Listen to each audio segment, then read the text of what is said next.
Hello guys, আসসালামু আলাইকুম। Ruma daily ব্লগে সবাইকে স্বাগত। সবাই কেমন আছেন? আজকে রান্না করছি পানির নাস্তা বা ফেনাবাদ। তো আমি এখানে ক্ষেতের ধানের চাউল, আতপ চাউল 1 পট চাউল নিয়েছি।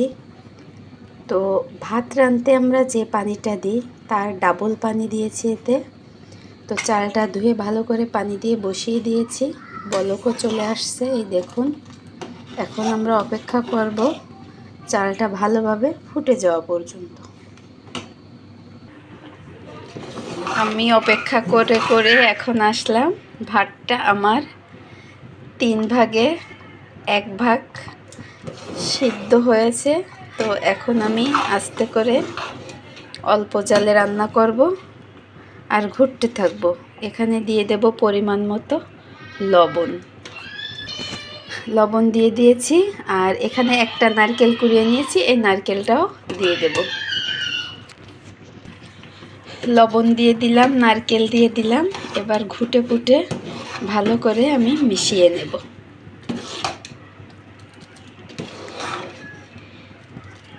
হ্যালো গাইস, আপনারা অবশ্যই কে কোথা থেকে দেখছেন কমেন্টে জানাবেন।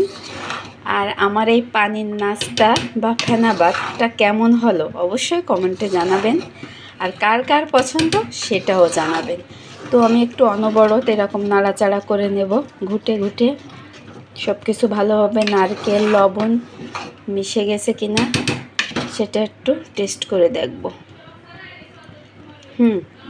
আমার লবণ ঠিকঠাক হয়েছে, সব কিছু ঠিকঠাক হয়েছে।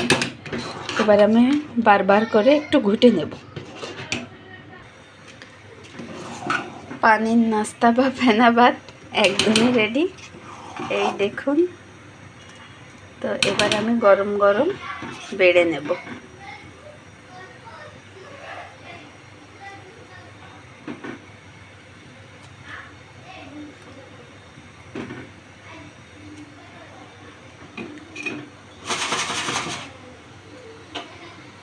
এই যে আমার নাস্তাটা, পানির নাস্তাটা একদমই রেডি।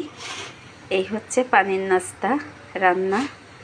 তো ভিডিওটা কেমন হয়েছে সবাই কমেন্টে জানাবেন। আর সবাই একবার বাসায় ট্রাই করবেন।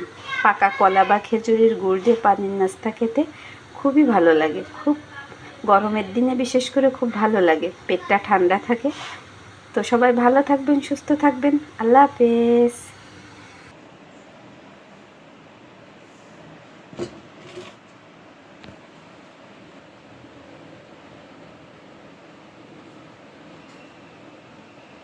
কি আছে